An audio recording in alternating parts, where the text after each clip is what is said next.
Hi, I'm Andy Welton, and I'm here to share with you some of the lessons learned about responding to and recovering from wildfires.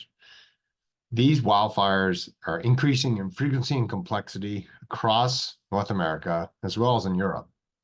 Because of that, they are jumping more frequently into developed areas, damaging infrastructure, buildings, as well as water systems.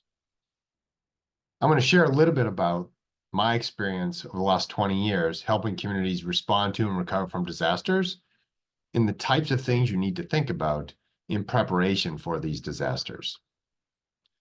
Now, let me share my screen with you. And so we have a few slides here that I'm going to go over about best practices for responding to and recovering from these events. First, as I mentioned, there's just a lot of fire events happening worldwide. While these have been happening for centuries, as we have grown and developed communities, these communities are entering urban and forested areas. Once wildfires were in the forest, they jumped into these urban areas and they're burning from house to house or building to building, and that's causing destruction. When these buildings burn, we have an issue with protecting public safety, protecting people's property and lives, but also then keeping the infrastructure safe so that when people return, they can still use it again. And so this is an example of a public water system, or a water system that provides water to a lot of people. We'll have a source, then the water will be transported to a treatment facility. That water will be made safe and will be then distributed through buried pipes, generally beneath the streets and below the ground, to storage tanks or to buildings. And over the years, what we've seen is that during fires, this water system becomes a firefighting asset.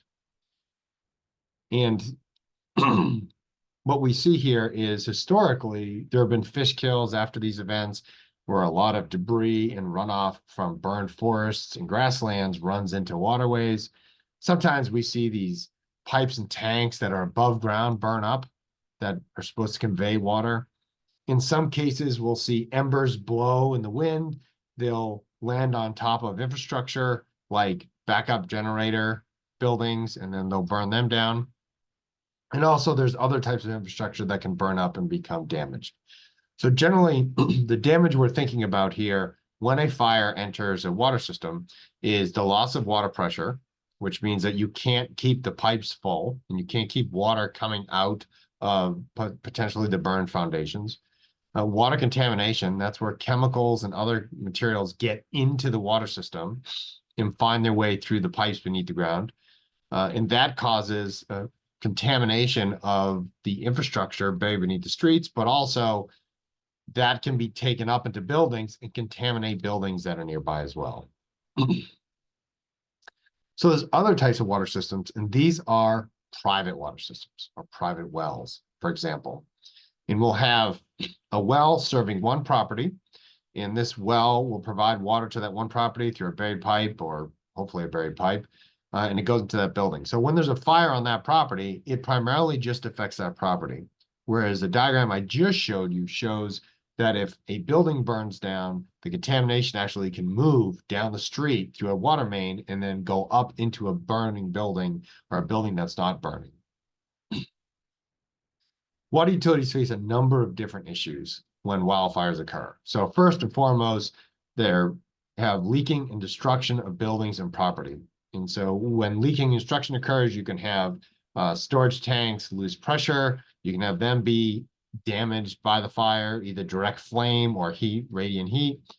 You can have smoke get into these materials. And all of this can occur because you lose power or you lose telecommunications. And so if you have no power, sometimes it's challenging to keep water in the tanks, to keep your tanks full. But when you lose power, when you lose telecommunications, you don't know how much water you have, and so you may be losing more water than you think. Excuse me. Personnel is a really big, important issue when wildfires occur. So it's of the utmost importance that any water system staff be trained on how to make decisions and be in a fire environment if you expect them to be there.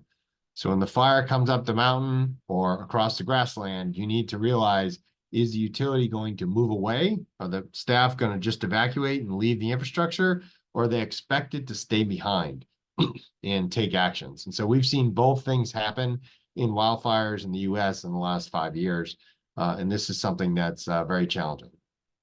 Contamination is basically the drawing in of chemicals from outside the water system inside the water system. And these chemicals can pose immediate health risk to human health. What I mean by that is levels that can be found can exceed hazardous waste limits. In some water systems, they found over 2,000 parts per billion of benzene in the drinking water, in pipes, in a fire-damaged water system. Excuse me. And so this is an issue that needs to be addressed and thought about. Now, generally, there's 3 phases of the response to a wildfire. The first phase is the fire's happening, it is starting to enter the community, and what happens is the utility and the other staff are working together to try to keep water in the pipes. Why? Because firefighters are relying on hydrants and other assets to basically keep the fires at bay so that people can evacuate and they can prevent the loss of structure.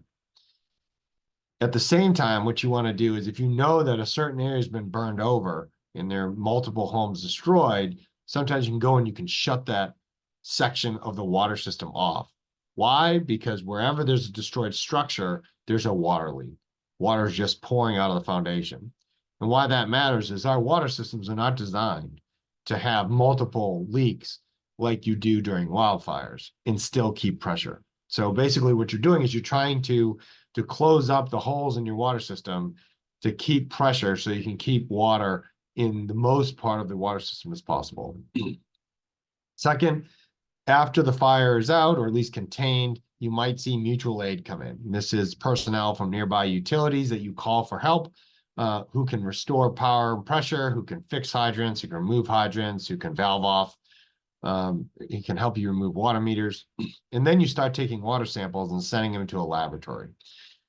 Or you're doing on-site analysis for disinfectant. Are you getting water from the treatment plant that's clean and safe into the distribution system to the point where you're at? How long is that going to take? In some cases, we've seen that water utilities have spent 2 to 3 hours of just flushing air out of a single hydrant just to get water there. So it really depends on your scope of damage in your water system design and setup, but the fact of the matter is it can take a long time to do this. Excuse me.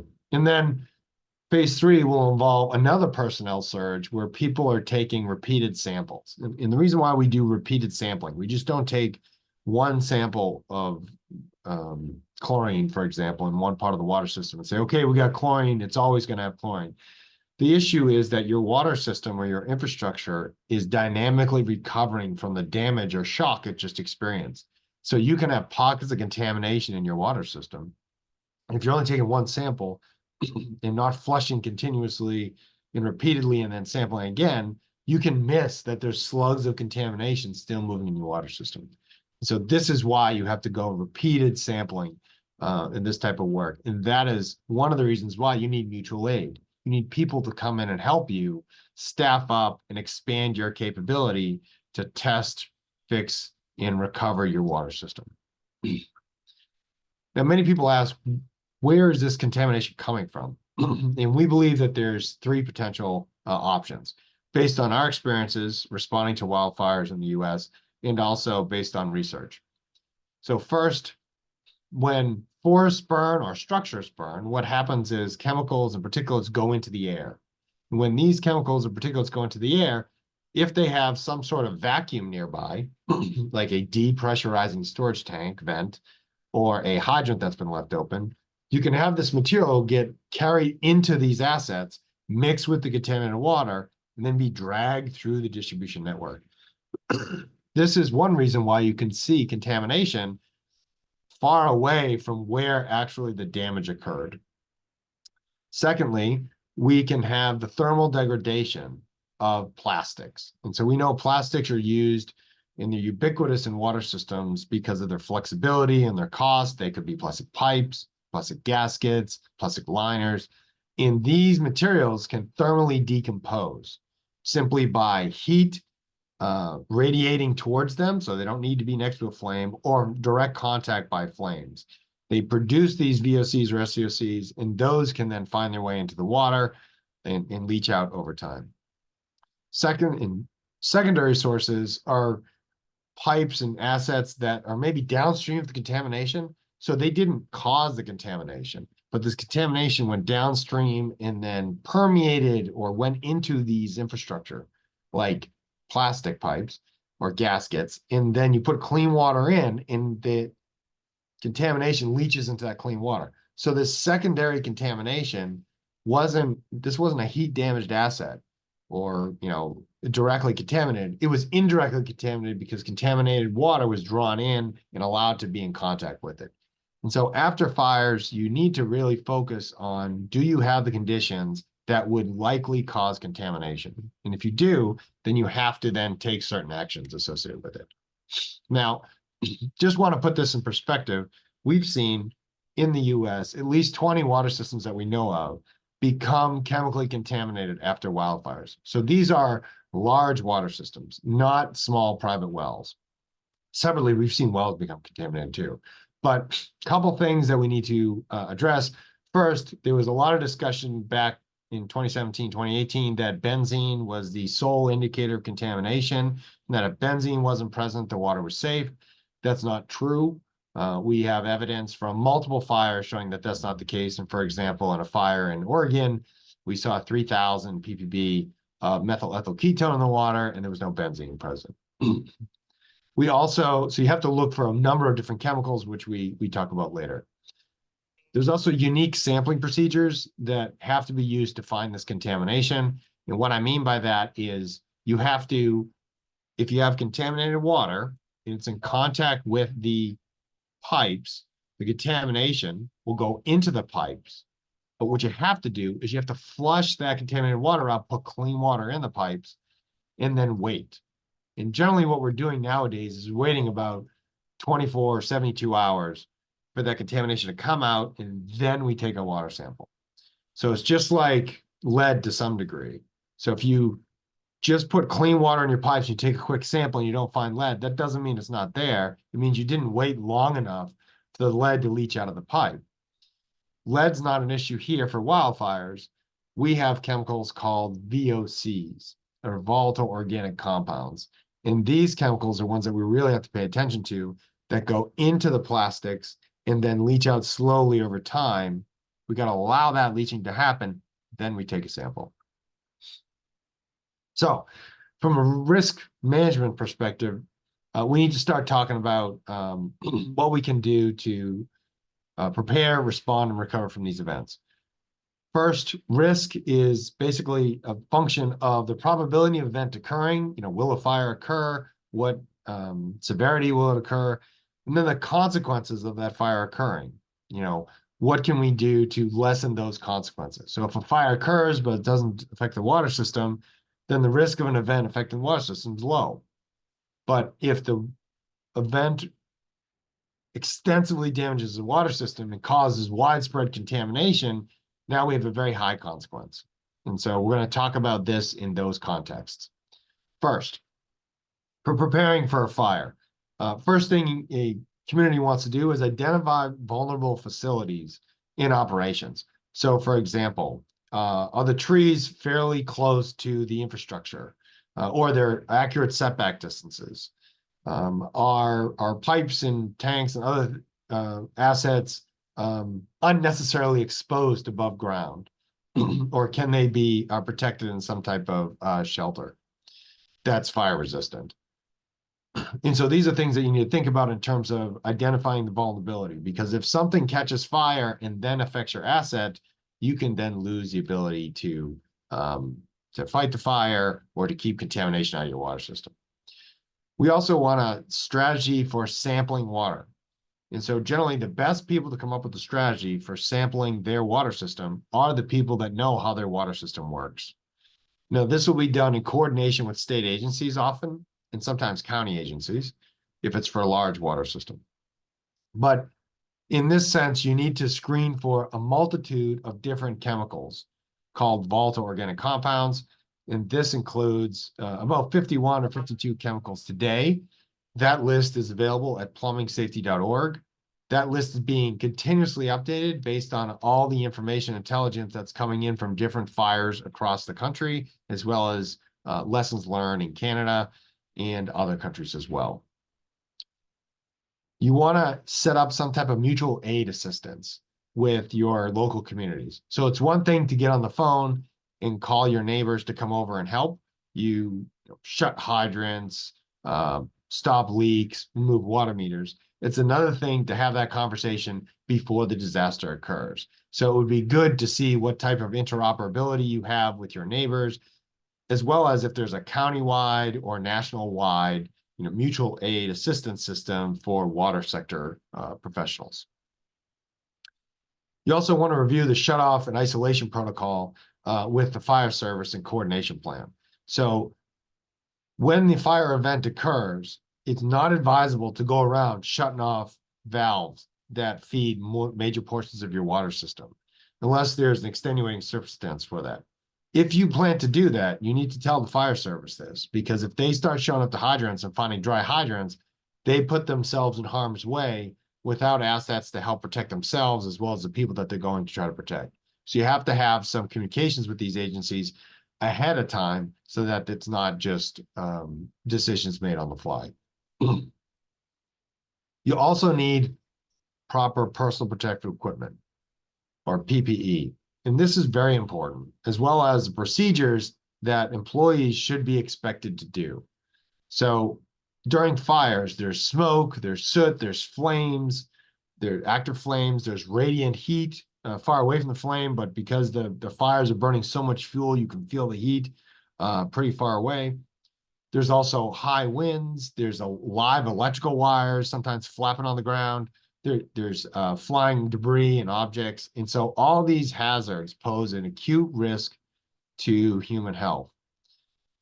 Utilities and municipal managers need to have these discussions with experts in occupational health safety, as well as the fire brigades and services. Why? Because first, not only do these individuals need to understand what types of safety risks that they may encounter, there needs to be discussion about what is acceptable and what is unacceptable risk. And then you have to talk to the fire services, because sometimes the fire services assume you're going to be there with them. You're going to go shut off leaking water lines because they have no water pressure while they're fighting a fire standing right next to you. And so you need to start having these discussions about what's expected, what you can do, what you can't do, and then what resources are needed in training. So when fires occur in communities, this is a very significant event, as you would expect. And the first and foremost responsibility of everybody involved is protect their own life, because people that are injured or people that jeopardize the safety of themselves become an additional action that needs to happen upon the response. And so we must have appropriate PPE, we must have appropriate training, we must know what we will do, what we won't do. And we also need to recognize that in many times the utilities are expected to be responders in a way that they keep water going to firefighters so they can fight the fire, save lives, and protect property. What can happen, as I mentioned before, is that when there's enough damage to the water system, there's too many leaks. And so you basically start having depressurization. Certain portions of your system don't have any water pressure anymore. And so the way that you can bring back water pressure, if you still have power through backup power options and water pressure at the water treatment plants, is that you can shut off burn meters or pull meters from burned properties. And what that happens is that basically, closes the leak, and now you get that pressure back in your system. Another way to kind of navigate this situation is through emergency interconnections. So before the fire happens, if you set up connections, hard connections between your neighboring utilities, when you need water, if your system is leaking out, you can ask your neighbor to open the interconnection. which should have a backflow prevention device on it. And then that water and the pressure should come in and help give you a little bit more effort to fight the fire and sustain pressure in your system. Now, when the fire's out, or mostly out, and the evacuation order is lifted, again, you have to protect your own life and property. And what we know is that when the evacuation order is lifted, sometimes the fires are still smoldering and they might reignite as spot fires. We've seen this in Maui, we've seen this in other places. And these underground fires can burn for months, actually, because they burn the root systems as well. So you have to be very careful about re-entering areas where fire activity has occurred. Now, there are certain conditions that prompt the need for water advisories. The first and lowest level water advisory is called a boil water advisory. And that's simply they lost pressure. There was no fire around the area where they lost pressure.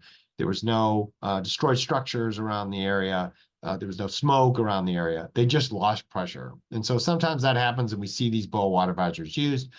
But if there's any fire damage or smoke around the area, then you're probably talking about what's called a do not use order.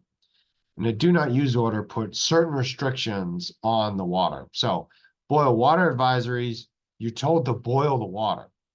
But do not use advisories, you're not boiling the water because the VOCs, these chemicals that are light, like to be in the air. And so if you boil the water, they will come out of the water and go, and you'll be exposed to them.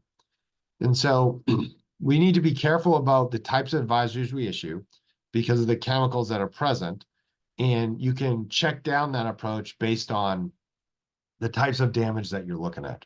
If you have damaged structures or destroyed structures, you have depressurization, and you have smoke in the area, then these three factors are associated with contamination of VOCs in your drinking water supply, and that should prompt a do not use order. Excuse me. To find out what type of contamination you have, you generally have to take samples and then send them off to a laboratory. Now, these laboratories have specialized equipment that characterize that water for VOCs and other chemicals, but it takes time. And so generally it takes 24 hours to get a result back or a preliminary result. But sometimes if you don't ask, it can take 14 days. So you need to ask, you need to make certain that the initial week to 2-week period, you need to start churning samples around so that you can get data back to make decisions about how bad your system's damaged or it's not damaged, and you can restore it to safe use. When the system is damaged, you want to flush that part of the system thoroughly. And the reason why you want to do that is because the longer the contamination sits in your system, the deeper it soaks in and the harder it is to get out, which means the longer it will take. So in some systems that we've seen in the US, sometimes it's taken 9 months to get the contamination out of the water system. In other times, they flushed it out like within hours. And so you generally don't want that contamination to sit there. But what is helpful is that you collect a sample before you flush, because that will tell you the worst case scenario about what it could be.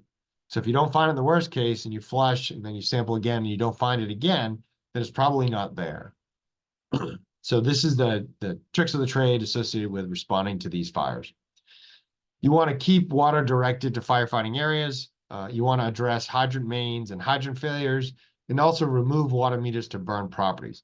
And the reason why you want to do this is because after the evacuation order is lifted, people will go back in and start using their water.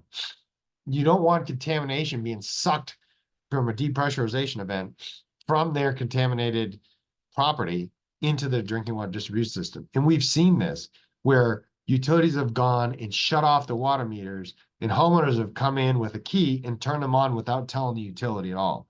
So you literally want to physically remove the water meter from the property so that this can't be a way of backflow or cross-connection control problems.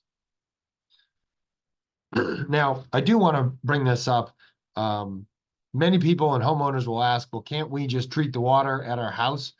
And the answer is maybe, but what you don't want to do is take a position that all treatment devices, regardless of size or what they're actually designed for, can be used to make safe and of water at your house. And so we had this situation happen in California one time where an agency came out and told people to use their refrigerator GAC filters to treat the water, but also other people were using these pitcher filters and home water treatment, whole house filters. We wanted to figure out, well, what scale of the wildfire contamination would be removed. And what we found here was, for an example, that it wasn't removed that much. That the levels of, for example, benzene that were still present in the drinking water were, toxic to children, were above the safe drinking water limit. And so you need to be very careful in selecting handheld or these pitcher filters or refrigerator filters for making your water safe. Because these devices, when they're approved for sale, are not approved for wildfire contamination. You also want to look at, as I mentioned before, talk with state agencies, other utilities, your county agencies about mutual aid.